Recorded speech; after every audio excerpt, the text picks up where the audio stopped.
हमेशा ये ध्यान रखो, हम सब महर्षि दयानंद से जुड़े हुए हैं, जिनके जीवन का ध्येय क्या था।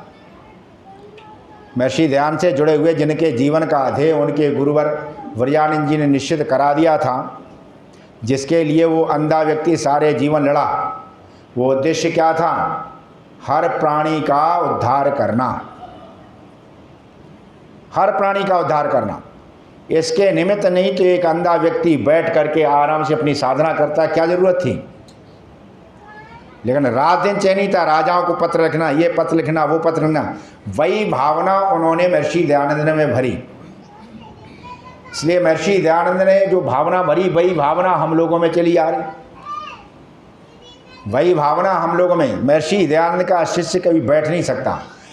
कारण क्या है? दायित्व ऐसा सौंपा है, क्योंकि जो सच्चे ईश्वर के भक्त हैं वो कभी बैठते भी नहीं। दायित्व ही हमें ऐसा सौंपा है।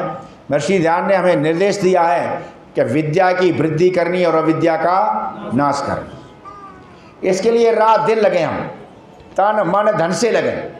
हमारे जीवन ही तभी सफल है। कमाओ खूब, वेद मना नहीं करता, खूब कमाओ। ये कमाने का उद्देश्य क्या हो? कमाने का उद्देश्य अविद्या का नाश। हमारा पैसा कहाँ जाएगा? अविद्या के नाश में। ना तो अपने घर में अविद्या रहने देंगे, ना हम संसार में अविद्या रहने देंगे। उसके लिए रात दिन यही ईश्वर, ये आप ईश्वर के भक्त हैं। ईश्वर की भक्ति क्या? यही ईश्वर की भक्ति है। ईश्वर प्रकाश स्वरूप है, हम अंधेरे में कैसे रहेंगे? और जब हम अंधेरे में नहीं, हम स्वयं प्रकाशित होंगे, तो हमारे पास में रहने वाला भी अंधेरे में कैसे रह लेगा? कभी हम गीत गाते थे ना, जलाओ दिए पर रहे ध्यान इतना, जलाओ दिए पर रहे ध्यान इतना, अंधेरा धरा पर कहीं रह न जाए। महर्षि दयानंद दीपावली के दिन गए, जलाओ दिए पर रहे ध्यान इतना, अंधेरा धरा पर कहीं रह न जाए। यदि ये स्थिति आपने सारे जीवन की, तो मैं दावा करता हूँ जीवन के अंतिम समय में भी आप दुनिया से हंसते हंसते जाएं। लोगों को, जिन लोगों को सही ढंग से जीना नहीं आता है, मैं कहता हूँ उन्हें सही ढंग से मरना भी नहीं आता। मरने का तरीका ही वही जानते हो, जीने का तरीका जानते, और नहीं तो फांसी भी लटकेंगे, जहर खा के मर रहे लोग। पहले जीवन का तरीका आ जाए तब तो सुन लो मरने का तरीका। मुझे ध्यान है, जीवन के अंतिम समय में हमारे पास में पंडित किशोरीलाल जी आए। पहले चलताल में रहते रहे, अब बुढ़ापा आ जाता, असहाय स्थिति होती है, तो लोग किनारा करना शुरू कर देते हैं।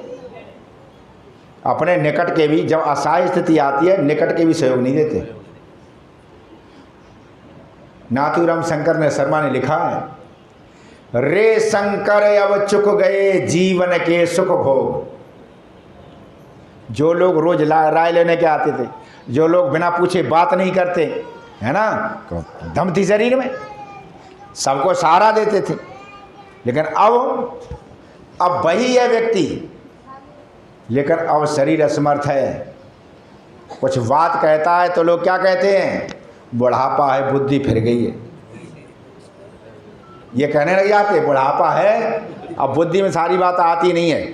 तो शंकर ने क्या कहा? रे शंकर अब चुक गए जीवन के सुख भोग, बुद्धू अब कहने लगे घर बाहर के लोग। बुद्धू अब कहने लगे घर बाहर के लोग। और जीवन के दिन ऐसे आए, घर के बाहर के सब क्या कह रहे हैं? बुद्धू कह रहे हैं। तो ये स्थिति आ जाती जीवन में। लेकिन जो लोग सारा जीवन कैसे भी दिया है, समाज के लिए दिया, समाज के लिए जीते रहे। पंडित किशोरीलाल हमारे पास बहुत बैठते थे, लेकिन मैं समझता हूँ कभी भी पंडित किशोरीलाल ने, चाहे कितनी विकट परिस्थिति रही है, उन्होंने अपने घर की बात कभी नहीं, कभी नहीं। जबकि घर में उनका लड़का उन्हें घुसने नहीं देता। हाँ, इस कारण था, वो कहता है इन्होंने हमारे लिए क्या किया। हम ऐसे ही पलते रहे, हमारे घर वाले दादा पालते रहे, ये तो सारी जिंदगी पिटारी करता रहा, ये स्थिति करी। लेकिन इसका उन्हें जरा भी कभी मलाल नहीं था। उन्होंने कभी भी, ऐसे रखे इसके लिए आ रहा है, उन्हें इस बात का कभी, मैं इन्हीं लोगों को देख करके आश्चर्य होता है कि ये लोग कभी भी, उन्होंने कभी अपने परिवार की चर्चा नहीं की, कभी घर की चर्चा नहीं। मैंने क्या जीवन है देखो। एक नशा था स्वामी दयानंद का।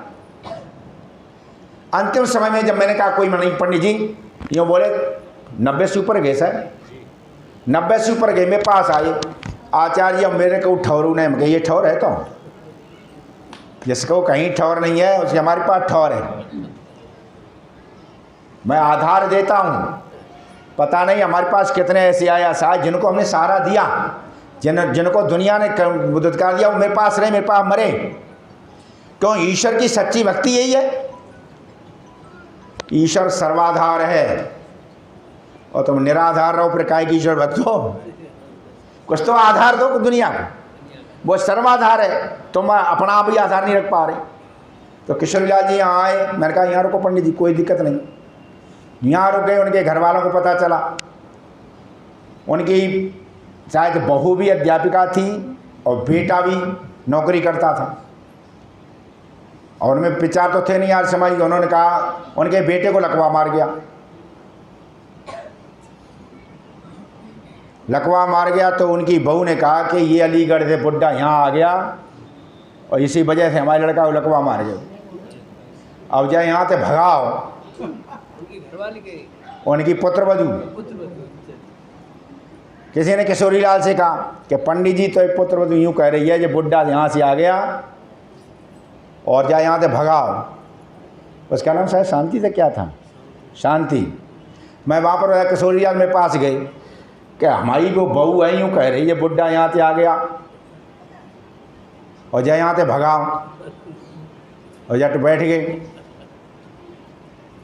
तो यूँ बोले कि एक मकान की कीमत 90 लाख की, एक मकान 60 लाख को, एक 25 लाख को 3 मकान है, और दोनों को 60-60 हज़ार रुपया मिल रही, और तुम सारे मर जाओ। किशोरीलाल कहा करें तुम सारे मर रहे तो किशोरीलाल कहा करे, बड़े वाले कह रहे तो मुझे किशोरीलाल कहा करे जाओ। अभी कहे आप कर्म देख नहीं रहे, कैसे हमने मार दियो, कर्म कोई देख नहीं रहो, हमने मार